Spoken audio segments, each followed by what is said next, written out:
زندگی تیرے تعاقب سے یہ لوگ اتنا چلتے ہیں کہ مر جاتے ہیں. یہ تقریب جس کا انعقاد زندگی نامی کتاب کی رونمائی کے لیے ہوا ہے، جس میں شعر کے ساتھ حاضرین محفل کی اجازت سے عزت منیر کو دعوت دیتا ہوں کہ وہ آئیں اور اس تقریب کو کتاب کے حوالے سے جلائیں. مینشن کرنا پہلا مکمل ہو گیا. مینشن کرنا اسٹارٹ ہے.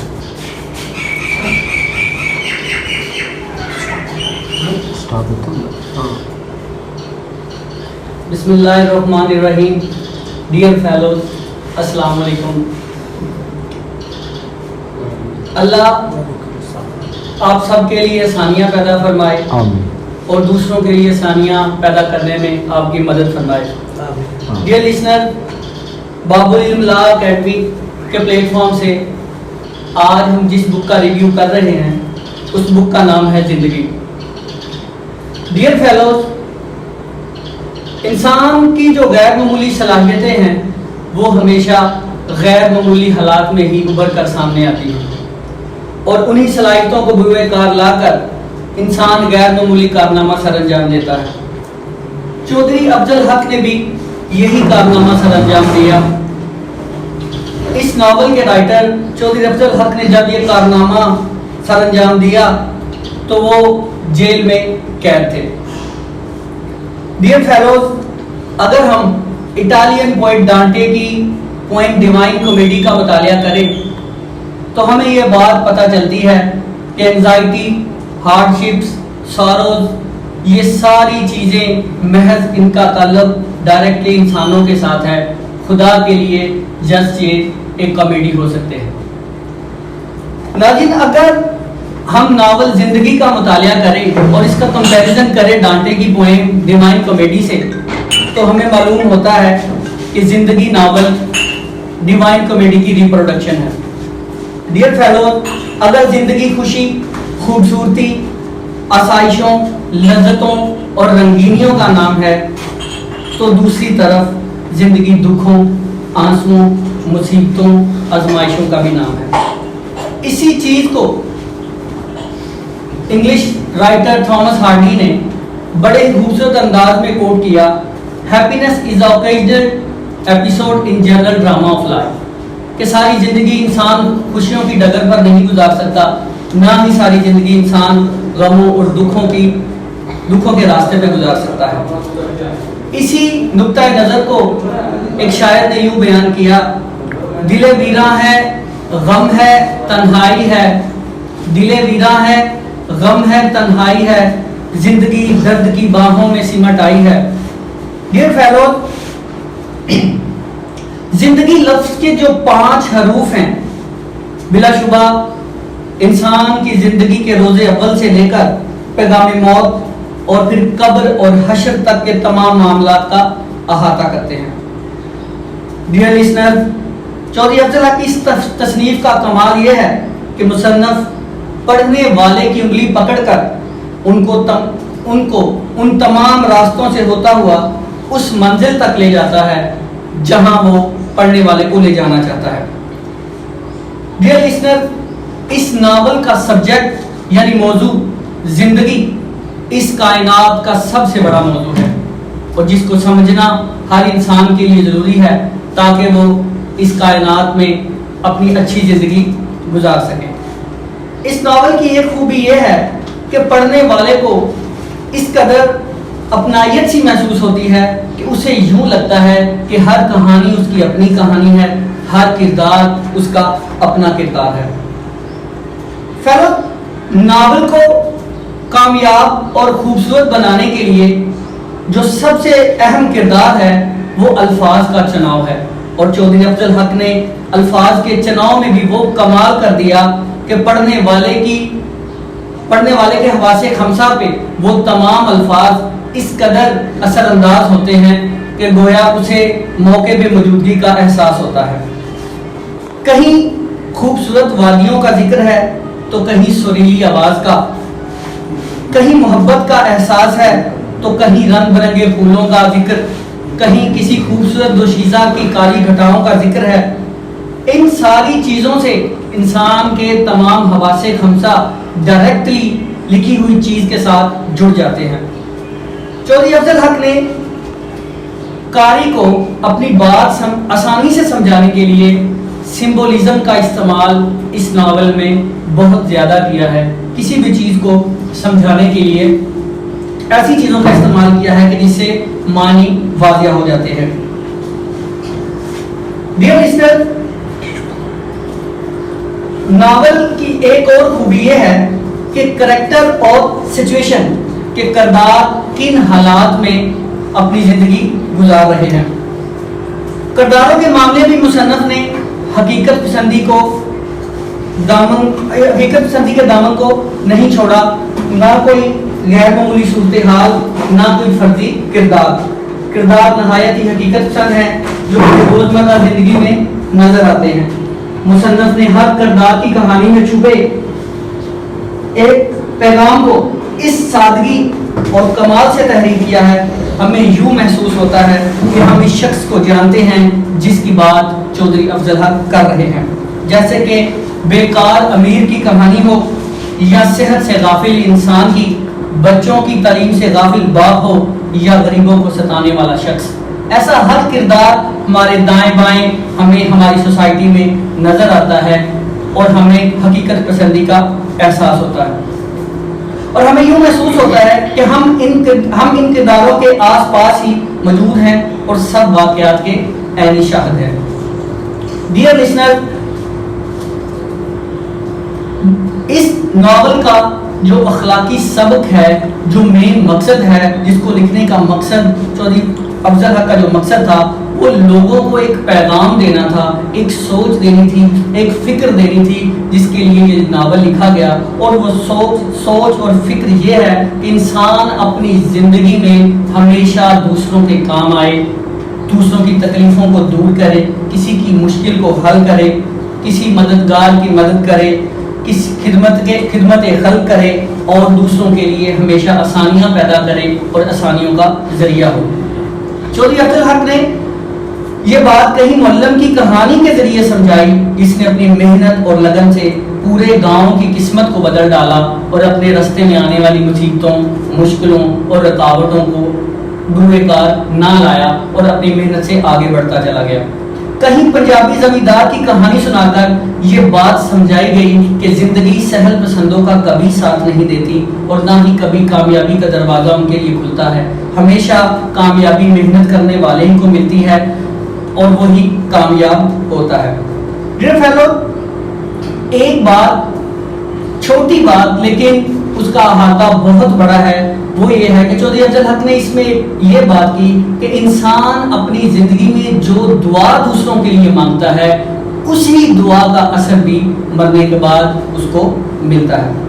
ڈیئر فیلو، آخر میں کہ ناول زندگی روز اول سے لے کے روز آخر تک، یعنی انسان کی پیدائش، آغاز زندگی سے موت، اور پھر موت کے بعد کی زندگی، قبر کی زندگی، پھر دارالاصلاح، اور دارالاصلاح کے بعد ہمیشہ رہنے والی جو زندگی ہے، جنت یا جہنم، اس کی بھی ترجمانی کرتی ہے۔ ڈیئر فیلوز، اس زندگی ناول کا میسج بہت بڑا ہے، اور ہر انسان کو اپنی کامیاب زندگی گزارنے کے لیے جو کہ کسی بھی شعبے سے تعلق رکھتے ہیں، انہیں اس ناول کو پڑھنا چاہیے تاکہ ان کی زندگی میں کوئی مثبت اثرات مرتب ہوں۔ شکریہ۔ میرے مطابق اسد منیر زندگی کتاب کے اوپر اپنا تجزیہ بہت بہترین انداز میں پیش کر چکے ہیں، لیکن اگر اس کتاب کو ہم دیکھیں یا اس کو آج اپنی اس محفل کا موضوع بنانا کی وجہ ہم نے کیوں محسوس کی، تو یہ کتاب دو طریقے سے ہمارے کام آتی ہے۔ یہ کتاب جو ہے ہمارے سول جج ایگزام کے سلیبس کا حصہ بھی ہے۔ کیا ہم غور کرتے ہیں کہ اس کو سلیبس کا حصہ کیوں بنایا گیا، یا اس کی ایسی کیا وجہ تھی کہ اس کو اتنے اہم اور بڑے لیول کے اوپر سامنے لایا گیا۔ میں اس حوالے سے اس کے بارے میں تھوڑی سی بات کرنا چاہوں گی کہ کتاب جو ہے، یہ کتاب مختلف کہانیوں کا مجموعہ ہے۔ ہر کہانی سبق آموز کہانی ہے، کوئی کہانی برائی کی نمائندگی کرتی ہے، کوئی کہانی اچھائی کی نمائندگی کرتی ہے۔ ہر کہانی کے اندر اپنا موضوع ہے، کہانی در کہانی ہے۔ ہر کہانی کا موضوع مکمل طور پر کتاب کے موضوع کے ساتھ عین مطابق ہے، جو کہ زندگی گزارنے کے ڈھنگ، اچھائی اور برائی میں تمیز سکھاتی ہے۔ حضرت یوسف علیہ السلام نے کہا تھا کہ زندان مردہ دلوں کے لیے جائے پناہ اور قبرستان ہے، جبکہ زندہ دل اور آپ کے لوگوں کے لیے نصیحت اور اپنی زندگی کو بہتر طریقے سے گزارنے کی درسگاہ ہے۔ جہاں پر گناہ کی وقتی لذت کو نیکی کے ابدی سکون پر ترجیح دی جاتی ہے، جہاں پر انسان کے ساتھ جانور سے بھی بدتر سلوک ہوتا ہے، ایسے میں مولوی افضل حق اچھائی اور برائی میں واضح فرق کر کے انسان کو چھوڑتے ہیں۔ اب انسان کی عقل پہ منحصر ہے کہ وہ اچھائی کا راستہ اپناتا ہے یا برائی کا، وہ جہنم کی دہکتی ہوئی آگ کی طرف جاتا ہے یا جنت کے عشرت اور آرام کی طرف۔ اس کتاب میں فارسی کے الفاظ کا بے دریغ استعمال ہے، جو اس کتاب کو پڑھنے اور سمجھنے کے لیے پڑھنے والے کو غور و فکر کرنے پر آمادہ کرتا ہے۔ عام فہم زبان استعمال نہیں ہوئی اس کتاب کے اندر، علامتی جملوں کو معافرانی اور پوشیدہ مطالب والے الفاظ کتاب کو مشکل لیکن خوبصورت بناتے ہیں۔ اس کتاب میں ہمیں مختلف انواع کے لوگوں کی کہانیاں پڑھنے اور جاننے کا موقع ملتا ہے۔ ہر طبقے کے افراد کی کہانیاں اس میں پائی جاتی ہیں، چونکہ اس کتاب کا ہر کردار اپنے اندر ایک کہانی سموئے ہوئے ہے جو اپنی ہی ذات میں ایک مخصوص طبقے کی نمائندگی کرتا ہے۔ ہر کردار کی لگام مولوی افضل حق کے ہاتھ میں ہے۔ یہ کردار بے لگام، بے مہار اور آوارہ نہیں ہے، ایک انتہائی سنجیدہ موضوع سے متعلق ہمیں آگاہی فراہم کرتے ہیں۔ اگر ہمیں عشرت جہاں اور عسرت جہاں کے کرداروں میں برائی کا پہلو نظر آتا ہے تو بیگم خان کے کردار میں ہمیں فرشتہ نما انسان کا کردار بھی نظر آتا ہے۔ اور اگر اس کتاب میں خانہ دولہ جو کہ شیطان کا کردار ادا کرتا ہے اور انسان کو دعوت گناہ دیتا ہے، گناہ آلود زندگی گزارنے پر مجبور کرتا ہے، دنیاوی لذتوں کو ابدیت پر ترجیح دینے کی تبلیغ کرتا ہے، دنیا کے مختصر قیام سے رغبت اور جی لگانے کی تلقین کرتا ہے۔ اس حوالے سے میں کہنا چاہوں گی کہ جگہ جی لگانے کی یہ دنیا نہیں ہے، عبرت کی جا ہے، تماشا نہیں ہے۔ موضوع کے حوالے سے یہ زندگی کتاب کا انتہائی سنجیدہ پہلو جو ہے وہ اخلاقیات کے حوالے سے ہمارے لیے بہترین نمونہ ہے، جس میں انسانیت، عبادت، حقوق العباد اور حقوق اللہ دونوں کی واضح اور صریح انداز میں تلقین کی گئی ہے۔ عبادت کے لیے پیدا کیا گیا انسان کو، ورنہ اطاعت کے لیے کچھ کم نہ تھے خروبیاں۔ مختصر مگر صبر آموز کہانیاں کتاب کے موضوع سے مکمل طور پر یکسانیت رکھتی ہیں، اچھائی کرنے اور اس کے نتائج جبکہ برائی کرنے پھر اس کے نتائج دونوں کے متعلق آگاہی ہے۔ اخلاقیات کی یہ بہترین کتاب اردو زبان میں زندگی کے موضوع پر اپنی مثالات ہے جس کی نظیر اردو زبان میں نہیں ملتی۔ میں اپنی بات کا اختتام اس شعر کے ساتھ کرنا چاہوں گی کہ خدا کے بندے تو ہیں ہزاروں، بنوں پہ پھرتے ہیں مارے میں تو اس کا بندہ بنوں گا جسے خدا بھی بندوں سے پیار ہے۔